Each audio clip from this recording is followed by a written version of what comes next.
E agora, no nosso quadro Empreendedorismo, a gente vai aprender como utilizar de forma prática as ferramentas de inteligência artificial no artesanato.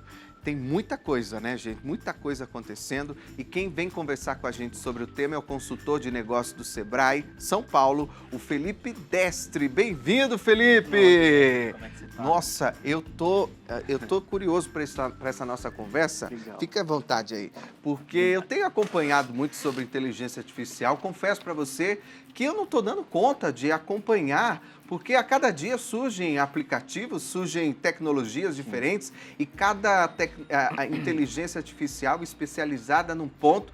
Como que a gente dá conta de acompanhar tudo isso, hein, Felipe? Bem-vindo aqui. Obrigado, Rogério. É um prazer estar aqui conversando com você. E você iniciou de forma brilhante, que a gente percebe como uma principal dor hoje das pessoas voltado para o empreendedorismo, né?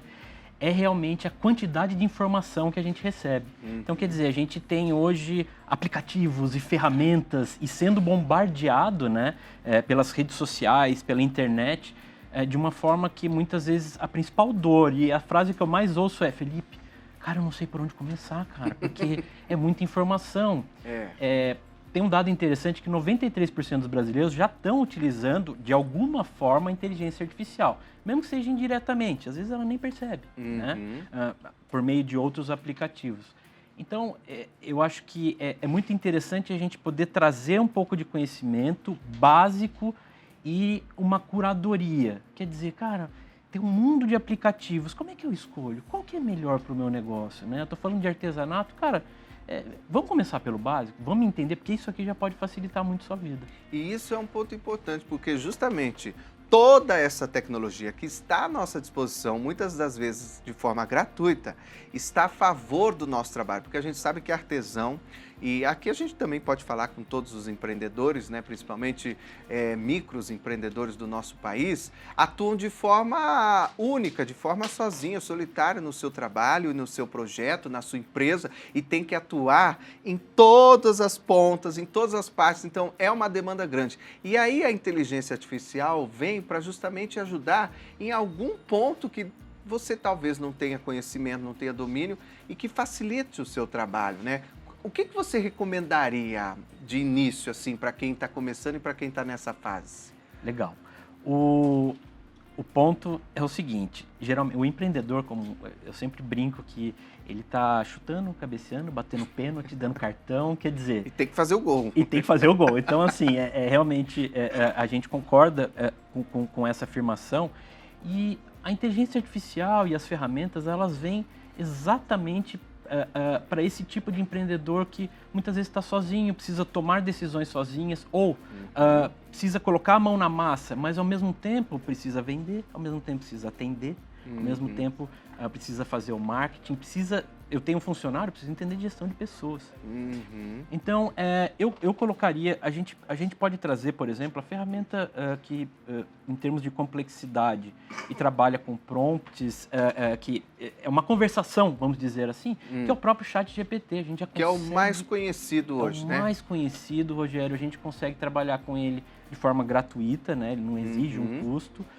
E você consegue tirar muita coisa. Você consegue melhorar a parte das postagens, por exemplo. A gente consegue melhorar a parte financeira. A gente consegue trabalhar a parte de atendimento com uma única ferramenta. Quer dizer, eu sou muito a favor dele. Eu tenho muitas ferramentas e eu acabo ficando confuso e não sabendo aonde utilizar. Não, peraí. Vamos trabalhar, vamos fazer o arroz com feijão aqui, com, por exemplo, o ChatGPT. Vou me aprofundar e, tendo esse conhecimento, aplicar, e eu já vou conseguir melhorar muitos dos processos para que, beleza, eu ainda sou uma pessoa, talvez, mas eu consiga fazer melhor, eu consiga melhorar o marketing, eu consiga focar no relacionamento com o cliente, que talvez seja o mais importante, né, para o dono da empresa. Com né? certeza. Você falou da questão financeira, não sei se foi bem essa palavra que você usou. Sim. Como utilizar essa questão dentro, por exemplo, do ChatGPT? Perfeito. E essa é uma dor muito grande, que é uma demanda que a gente recebe muito no Sebrae.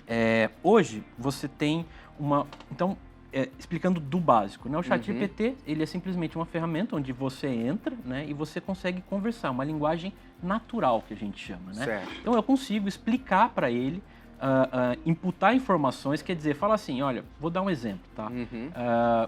Formação de preço. É uma dor que a gente entende que ela é latente em muitos negócios. Como precificar, por exemplo, uma peça? Como precificar meu serviço? Tá. Eu consigo entrar nessa ferramenta e realmente conversar com ela. Olha, eu sou um empreendedor da cidade X. Vamos fazer isso ao vivo? O que você acha? Podemos fazer. Ô, diretor, a gente consegue acessar aí agora o ChatGPT? Seria uma coisa interessante a gente mostrar para as pessoas lá em casa, porque para mim é uma novidade. Para mim, eu não sabia que poderia fazer isso, mas é importante a gente saber os comandos que vai passar, né? Isso é o mais importante, na verdade. Exato. Porque a conversa com ele, dentro de toda essa pesquisa que a gente fez, quando eu digo 93% tiveram acesso à inteligência artificial, elas utilizam mais de forma assim, como arrumar um chuveiro, ou até de forma como terapia. Aqui no meu tablet. Ah, é? É. Então... Mas acho que aqui vai ficar melhor para a gente mostrar. Vamos ver se a gente... Vamos ver a questão da precificação. O que a gente tem que colocar aqui?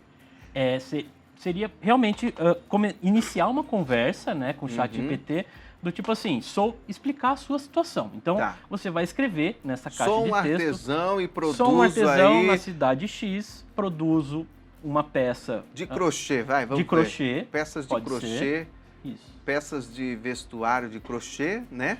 Tem que especificar. Porque... Pode ser, tem que especificar. E isso é legal. Dentro do prompt, às vezes, quanto mais genérico for a informação que eu colocar, mais genérico vai ser o quê? A resposta. Sim, a entrega. Faz sentido. Então, quanto mais informação você alimentar, melhor. Perfeito. Então, por isso que é muito legal. Quanto mais informação, sou um artesão, produzo peças de crochê, moro na cidade de São Paulo. Tá.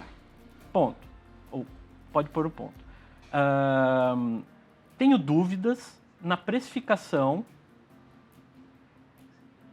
Que interessante, hein? Olha lá. Isso é acessível para todas as pessoas, hein? A precificação das minhas peças. Isso, na precificação das minhas peças. Então, é importante colocar onde vende, né? Perfeito. Internet, numa feira, né? Em algum lugar. Perfeito.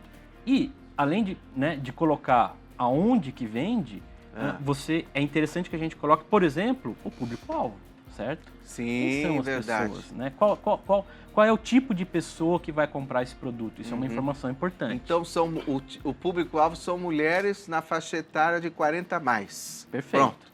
Peças variadas. Isso aqui nós estamos fazendo ao vivo, não estava combinado. Sim, sim. E nós vamos descobrir qual vai ser a resposta, né? Que talvez nem você saiba. Sim. Porque ele pode dar... Olha aí, em segundos a gente já tem como precificar suas peças de crochê. A gente consegue fechar aqui no detalhe? Consegue fechar? Olha lá, ó. Custo dos materiais, então é a indicação do ChatGPT, da inteligência artificial. Perfeito. Se o novelo custa 30 e você usou metade, 15. Valor da sua hora de trabalho, olha, até ele diz, eu ia falar isso. Perfeito. Esse é o ponto que o artesão mais erra, de não saber calcular o valor da sua hora, né? Quanto você precisa ganhar por hora para valer a pena. Em São Paulo, um valor justo costuma ser, tem mais informação? Tem mais? Ele abaixa mais. Vamos ver, ó. Isso. De 20 olha que interessante, ele dá até a hora que custa isso em São Paulo. Que bacana, já fazendo toda uma busca na própria internet. Perfeito. De quantas pessoas estão vendendo, né? E aqui, Rogério, já tem uma coisa muito interessante, que é o quê? De certa maneira, a gente ainda foi genérico, ao ponto de que a gente não falou quanto custam os insumos, matéria-prima. Exato. A gente não falou nem quantas tipo horas gasta, nem o tipo de material. Então, verdade. Só que ele já nos traz um mapa do tipo... Nossa, a própria ferramenta já começa a dizer assim, Rogério, é importante que você saiba quais são os custos indiretos, quanto tempo demora, quais são os insumos utilizados, quanto custa. Então, você realmente começa a refinar essa pesquisa e o mais legal, que é um passo que ainda está faltando. Se você coloca as referências da concorrência, ele te dá até, dependendo do seu posicionamento, o preço, ao final ele vai te dar o preço. Olha, Rogério, se você tiver entre esse e o concorrente X e o concorrente Y, você consegue trabalhar estrategicamente melhor. Ou seja, faz uma pesquisa de mercado, em segundos você tem acesso a informações valiosíssimas, que antigamente a gente levava tempo para pesquisa, para estudo e tudo mais, né? Perfeito. Interessante isso. Você pode até colocar a foto da peça, de repente, e ele já calcular. Era exatamente o que eu ia colocar. Você colocando outro exemplo, olha só o poder, né, dessa ferramenta. Você inserindo a foto da sua peça, você pode pedir, por exemplo, para ele fazer uma pesquisa na internet, busque na internet referências com peças, usando como referência essa peça, peças parecidas de outros concorrentes, para eu ter uma ideia de preço. Vamos por aí na inteligência agora, sugestão de uma peça de crochê para eu produzir que seja vendável. Vamos ver o que ele vai mostrar aí. Pode ser. Mas o que é interessante é até para a gente perder o medo, vamos dizer assim, de se utilizar dessas ferramentas, porque é uma realidade. A gente sempre tem que se atualizar, goste ou não goste, é algo que está aí e a gente tem que usar a nosso favor, tem que entender disso, né, Felipe? Total. E eu posso colocar um ponto que eu acho que é de extrema importância, que é até um cuidado que a gente deve ter, né? E é uma discussão que se tem, nossa, mas, gente, a inteligência artificial vai acabar com a criatividade, vai acabar com os empregos, aonde a gente vai chegar em tudo isso?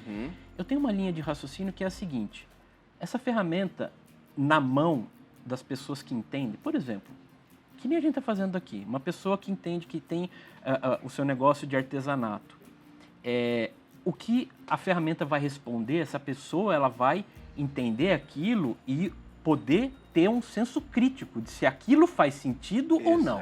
Exato. O grande problema é quando o uso da ferramenta eu sou leigo, vou dar um exemplo, eu sou Felipe, eu não entendo de contratos, eu não fiz direito, eu não entendo. Eu vou lá, boto um contrato, peço para ele analisar, eu pego aquilo como uma verdade e saio. Não, esse é o perigo. Então, eu entendo que na mão do profissional correto, ele consegue pegar aquela informação e falar, opa, isso aqui faz sentido, isso aqui não faz sentido, porque a ferramenta também alucina. Então, a gente precisa ter cuidado. Não dá para confiar 100%. Não. Nós já temos aqui, olha, peça campeã de vendas, mostra ali para mim, por favor, ó. Bolsa de crochê estruturada. Ela é uma das peças, olha, essa informação é importante, hein? Ela é uma das peças mais vendáveis hoje, especialmente online.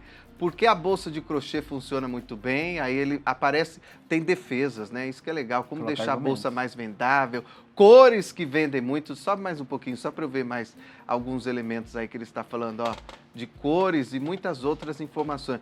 Bom, a gente ia passar aqui a semana falando desse assunto, né, de inteligência artificial, é muito interessante. Quero convidar você para voltar mais vezes, para a gente falar até de outras ferramentas, de outras possibilidades. Esse foi um assunto para introduzir quem nunca teve contato, né? Eu te agradeço demais e, claro, evidentemente, que a inteligência artificial não substitui o trabalho do Sebrae lá que vocês desenvolvem muito bem de apoio ao empreendedor. É isso aí. Então, a gente está sempre disponível. Acho que é um momento de realmente muita informação e o que a gente traz são capacitações, conhecimento e também a mão na massa, estando no campo de batalha junto com os empreendedores. Muito obrigado. Estamos passando aí os contatos do Sebrae. Obrigado, seja sempre bem-vindo aqui. Imagina. Volte mais vezes para a gente falar sobre esse assunto que é muito interessante. Tem muita coisa para a gente conversar a respeito de inteligência artificial.